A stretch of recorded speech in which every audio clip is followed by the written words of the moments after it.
नमस्कार, आप देख रहे हैं न्यूज इंडिया। मैं हूं आपके साथ अंजलि राजावत और राजधानी एक्सप्रेस में बात करेंगे उत्तराखंड से जुड़ी तमाम बड़ी खबरों की।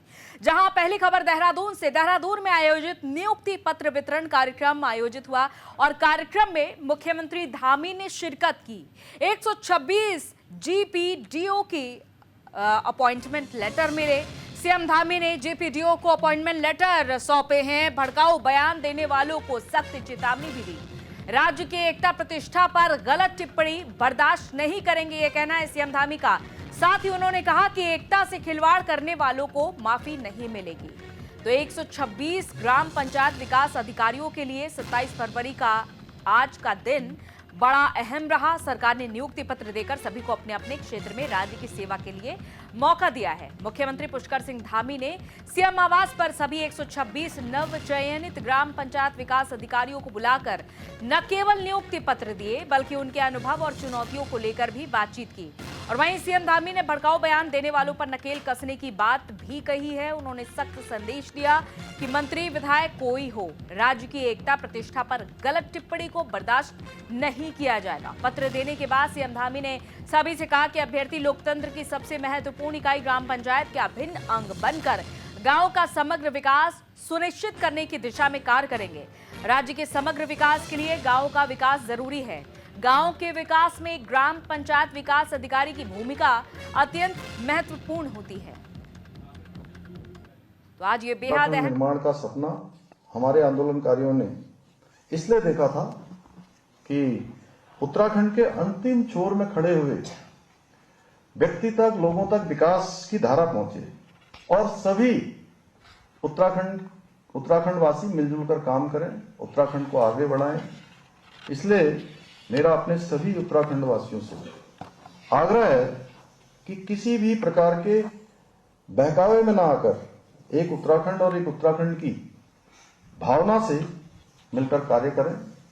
और आज मैं इस अवसर पर फिर से एक बार सख्त लहजे से उन सभी लोगों को, चाहे वो कोई भी हो, हमारे मंत्री हो, विधायक हो, सांसद हो, जनप्रतिनिधि हो या आम उत्तराखंडी क्यों ना हो, सभी से कहना चाहूंगा कि उत्तराखंड की एकता के साथ खिलवाड़ करने वालों को हमारी सरकार बिल्कुल भी माफ नहीं करेगी।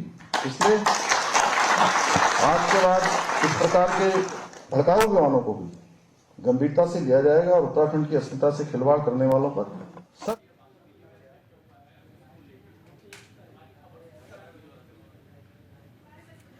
और हमारे संवाददाता अनुज हमारे साथ इस खबर पर जुड़ चुके हैं। अनुज, जहां आज ग्राम विकास अधिकारी जो नवनियुक्त हुए हैं उनके लिए तो खास दिन रहा है, साथ ही आज सीएम धामी ने कई बड़े संदेश भी दिए हैं। बिल्कुल, मुख्यमंत्री पुष्कर सिंह धामी ने मुख्यमंत्री आवास पे करीब 126 जो जीपी है ग्राम विकास अधिकारी है उनको नियुक्ति पत्र दिया, जिसमें सचिव पंचायती राज चंद्रेश यादव, साथ ही साथ कैबिनेट मंत्री सतपाल महाराज, इसके अलावा कैबिनेट मंत्री गणेश जोशी, राज्यसभा सांसद नरेश बंसल समेत साथ ही साथ जो डायरेक्टर पंचायती राज निधि यादव समेत तमाम अधिकारी मौजूद थे। उन्होंने सभी को नियुक्ति पत्र दिए और साथ ही साथ एक बड़ा संदेश भी दिया कि यूसीसी हो और चाहे भू कानून हो, इस तरीके से लागू करना है। चूंकि आप ग्राउंड जीरो पे जाएंगे तो वो आपको फेस करना है, क्योंकि यूसीसी कई लोग ऐसे हैं जिन्होंने याचिका दायर करी है हाई कोर्ट में कि लिविंग इन रिलेशनशिप में जो लोग रहते हैं उनके लिए याचिका है। लेकिन हम किसी की निजता को सामने नहीं लेके आ रहे हैं, लेकिन अगर आप साथ में रहते हैं तो आपके माँ बाप को पता होना चाहिए, क्योंकि श्रद्धा जैसा दिल्ली में हत्याकांड हुआ है तो वो हत्याकांड उत्तराखंड में ना हो, इस तरीके की चीजें उत्तराखंड में ना हो। तो इसी वजह से हम इस कानून को लेकर के और भू कानून को लेकर के जो बाहरी व्यक्ति है वो उत्तराखंड में जो जमीन की खरीद फरोख्त है वो कम से कम रुकेगी। इसके अलावा मुख्यमंत्री ने इस बात को भी बोला कि पहाड़ मैदान ना करके प्रदेश के विकास के लिए सोचे, भड़काऊ बयान ना दे, चाहे वो मंत्री हो, चाहे वो नेता हो, चाहे वो कार्यकर्ता हो, इस तरीके की बयानबाजी ना करें, क्योंकि इस तरीके की बयानबाजी प्रदेश के विकास। जिसका आप जिक्र भी कर रहे हैं अनुज की सीएम धामी ने ये कड़ा संदेश दिया है कि जो भी व्यक्ति एकता के साथ खिलवाड़ करेगा उसे माफ नहीं किया जाएगा। ये किस परिप्रेक्ष्य में कहा गया है सीएम धामी की ओर से? बिल्कुल, मुख्यमंत्री पुष्कर सिंह धामी ने, चूंकि अभी कुछ दिन पहले से ही सदन में ही विवाद चल रहा था था मंत्री जो प्रेमचंद अग्रवाल थे, उन्होंने पहाड़ों के लोगों के विषय में कुछ गलत अपशब्द कहा था, लेकिन उसी को लेकर के मुख्यमंत्री इस बात को बोल रहे हैं कि सभी लोग, चूंकि इस तरीके की राजनीति उत्तराखंड में चल रही है कि कोई पहाड़वाद, मैदानवाद, इस तरीके के बयान, भाषण और भाषण चल रही है, तो हम इसको बर्दाश्त नहीं करेंगे। प्रदेश में विकास होना है, डेवलपमेंट होना है, उसी के तर्ज पे आप सभी लोग आगे बढ़े, उस उत्तराखंड में डेवलपमेंट करें। उत्तराखंड उत्तराखंडियों का है, ना कि पहाड़ और मैदान का है। कम से कम उत्तराखंडियों को इस बात को रहना चाहिए कि उत्तराखंड के जो लोग हैं वो किसी को शर्मसार न करें, इस वजह से जो है भड़काऊ बयान देने से बचे। जी, भड़काऊ बयान देने से बचे, लेकिन ये संदेश तो सीएम धामी ने दिया है। अब देखना होगा कि इस संदेश को विपक्ष किस तरह से लेता है, क्योंकि लगातार देखा जा रहा है प्रदर्शन भी हो रहा है और आपने बताया कि विधानसभा में हंगामा भी काफी ज्यादा बरपा था। पहाड़ और मैदान में फर्क भी समझा जाता है, भले ही यहाँ पर सभी उत्तराखंड के वासी हों, लेकिन इससे लग नहीं रहा है कि अभी तक कोई बड़ा मैसेज मिला है विपक्ष को। विपक्ष हो चाहे वो जिस तरीके से बद्रीनाथ के विधायक लखपत बुटोला ने आज प्रेस कॉन्फ्रेंस करके इस बात को बोला कि पहाड़ की अस्मिता से हम खेल बर्दाश्त नहीं करेंगे, लेकिन तो मुख्यमंत्री ने साफ बोला कि इस तरीके के भड़काऊ बयान मत दे, एकता से खिलवाड़ नहीं करें, क्योंकि सभी लोग उत्तराखंडी हैं, सभी लोग यहाँ पे रह रहे हैं, तो इस वजह से प्रदेश के विकास को सबसे पहले आगे बढ़ाए, ना कि भड़काऊ बयान देने को लेकर के आगे बढ़ाए कि पहाड़वाद, मैदानवाद ना करें। और उत्तराखंड में अगर आप रह रहे हैं, उत्तराखंड में आप चीजें कर रहे हैं, तो आप प्रदेश के विकास को लेकर के सोचें। जी, ठीक है, बने रहिए बिल्कुल अनुज हमारे साथ और तमाम जानकारी हम आपसे लेते रहेंगे। तो उत्तराखंड में जहां विवाद नहीं थम रहा है, पहाड़ और मैदान को लेकर सियासत हो रही है,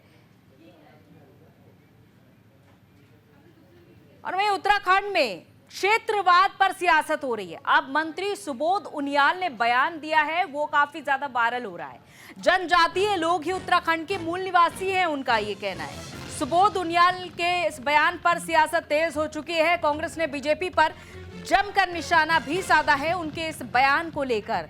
तो उत्तराखंड में जहां क्षेत्रवाद पर सियासत थमने का नाम नहीं ले रही है, विधानसभा सदन में पहले कैबिनेट मंत्री प्रेमचंद अग्रवाल की ओर से पहाड़ियों पर की गई टिप्पणी पर बवाल मचा। उसके बाद कैबिनेट मंत्री सुबोध उनियाल का भी एक वीडियो सामने आता है, जो कि सोशल मीडिया पर तेजी से आग की तरह फैल रहा है, जिसमें मंत्री कहते हुए दिखाई दे रहे हैं कि उनियाल जाति के लोग बिहार से उत्तराखंड आए हैं। वहीं इस राजनीतिक सियासत में बद्रीनाथ से कांग्रेस विधायक लखपत बुटोला ने प्रेस कॉन्फ्रेंस कर कहा कि संसदीय कार्य मंत्री प्रेमचंद अग्रवाल ने ऐसा बयान देकर पहाड़ी मूल के लोगों की अस्मिता को ललकारने का काम किया है। इससे उनकी भावनाएं आहत हुई हैं। लखपत बुटोला का ये कहना है कि ये स्वाभिमान का मुद्दा है, ना कि बीजेपी और कांग्रेस का। हमें ये समझना चाहिए कि किस अवधारणा के लिए राज्य बना है। बता दें कि सुबोध उनियाल ने ये वीडियो ऐसे समय पर वायरल हुआ, उनका ये वीडियो, जब प्रदेश में पहाड़ी देसी का मुद्दा गरमाया हुआ था। बता दें कि 21 फरवरी को विधानसभा सत्र के दौरान वित्त मंत्री प्रेमचंद अग्रवाल किसी सवाल का जवाब दे रहे थे, तभी विपक्ष की ओर से पहाड़ी शब्द का इस्तेमाल करते हुए वित्त मंत्री प्रेमचंद अग्रवाल पर तंज कसा गया, जिसके बाद मंत्री का पारा चढ़ गया और इस दौरान उन्होंने पहाड़ियों पर टिप्पणी कर डाली, जिसके बाद विपक्ष ने मंत्री को घेर लिया।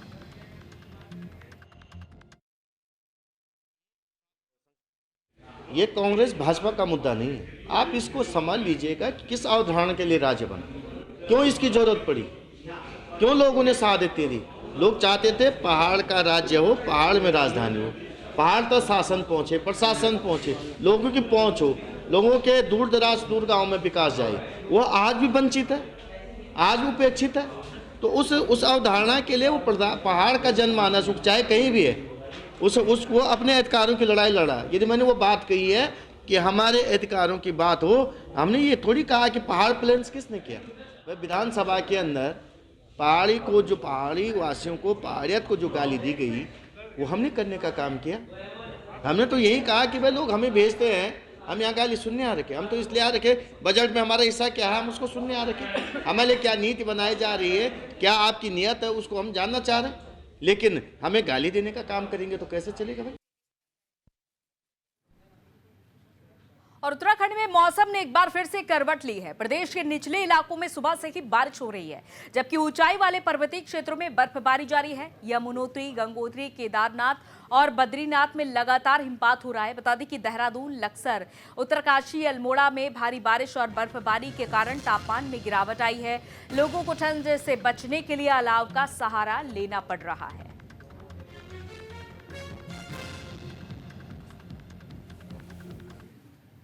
तो ये 4 तस्वीरें अलग अलग जिलों की, देहरादून, उत्तरकाशी, अल्मोड़ा और लक्सर से तस्वीर आप देख पा रहे हैं, जहां मौसम का मिजाज बदला और यहां हल्की हवा और तेज बारिश शुरू हो गई।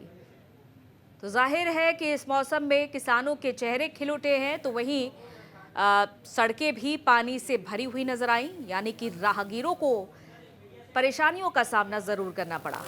लेकिन कुछ ऐसे भी इलाके हैं जहां बर्फबारी देखने को मिली, जैसे कि उत्तरकाशी आप देख पा रहे हैं दूसरी तस्वीर में। उत्तरकाशी में इस मौसम में बर्फबारी हुई, क्योंकि ये ऊपरी क्षेत्र है, पहाड़ी इलाका है। तो ऐसे में जिन इलाकों में जो इलाके मैदान में आते हैं वहां पर बारिश हुई है, और जो ऊपरी इलाके हैं वहां पर बर्फबारी का लुत्फ भी लोग उठाते दिखे।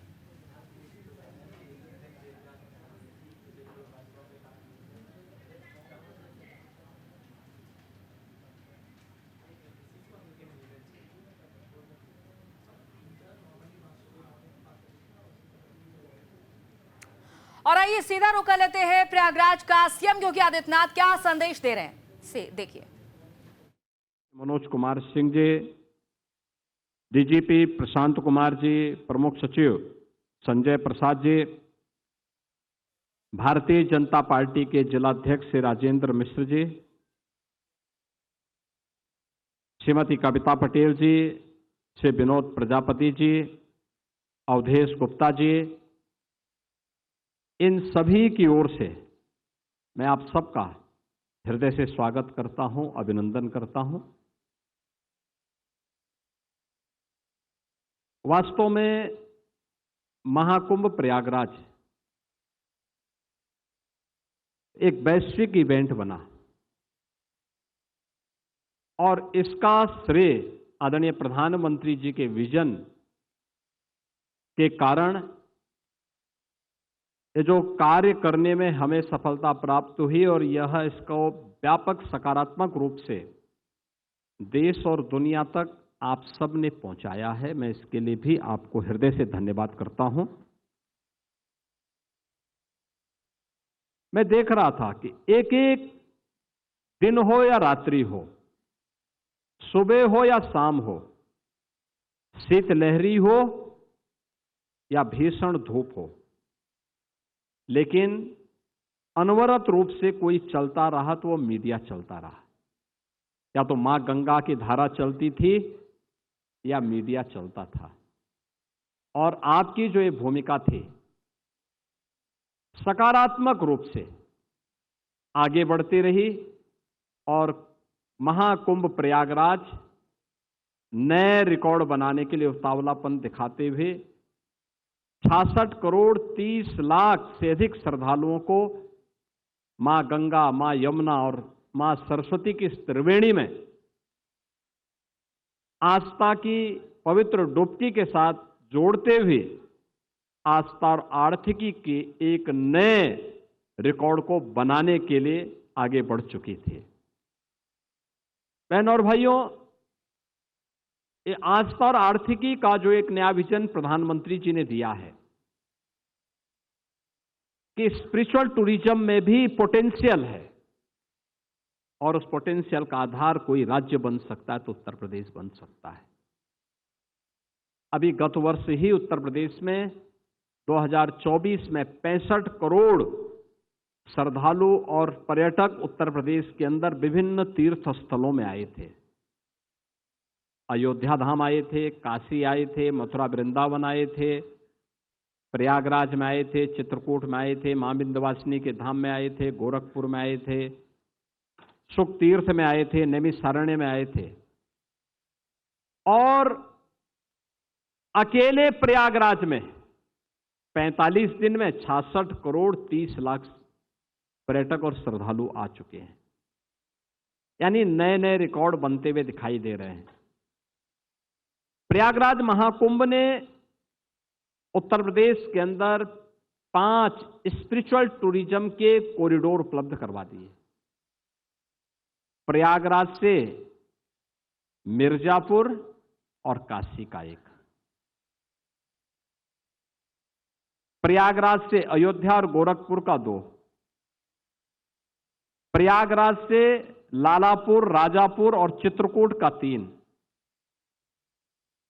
प्रयागराज से लखनऊ और नैमिषारण्य का 4 और प्रयागराज से बुंदेलखंड एक्सप्रेस होते हुए आगरा होते हुए मथुरा, वृंदावन और सुख तीर्थ का 5वां। ये 5 तीर्थों में पिछले 1.5 महीने से अधिक समय से लाखों की संख्या में श्रद्धालु है, और केवल स्थानीय नहीं है, देश का भी है, दुनिया का भी है। इन 45 दिनों में 100 देशों का प्रतिनिधित्व प्रयागराज में हुआ, जिसमें 74 देशों के तो एम्बेसडर और हाई कमिश्नर्स यहां आए थे। 12 देशों के मंत्री या राष्ट्राध्यक्ष की उपस्थिति हुई थी, और अन्य देशों से श्रद्धालुजन भी इस कार्यक्रम का हिस्सा बने थे। पर्यटक इस कार्यक्रम का हिस्सा बने थे, जिनको कवर करने का अवसर आपको भी प्राप्त हुआ था, जब विभिन्न महास्नान के दौरान या अमृत स्नान के दौरान यहां पर ये कार्यक्रम हो रहे थे। महाकुंभ के पूरे आयोजन में, यानी अस्थाई और अस्थाई, इन सभी निर्माण के कार्यों को में डबल इंजन की सरकार में केंद्र और राज्य सरकार ने मिलकर के लगभग 7,500 करोड़ रुपया खर्च किया, जिसमें 200 से अधिक सड़कों का निर्माण, 9 फ्लाईओवर, 14 फ्लाईओवर, 9 अंडरपास, 12 कॉरिडोर। पहली बार प्रयागराज में कुछ ऐसा मिला देखने के लिए जो पर्यटकों को अपनी ओर आकर्षित करता था। आपने देखा होगा अक्षयवट कॉरिडोर, मां सरस्वती कॉरिडोर, कूप कॉरिडोर, पातालपुरी कॉरिडोर, बड़े हनुमान जी कॉरिडोर। तो जैसा कि अब महाकुंभ का समापन हो चुका है और सीएम योगी आदित्यनाथ महाकुंभ के समापन पर संदेश दे रहे थे। फिलहाल इस बुलेटिन में इतना ही, इजाजत दीजिए, नमस्कार।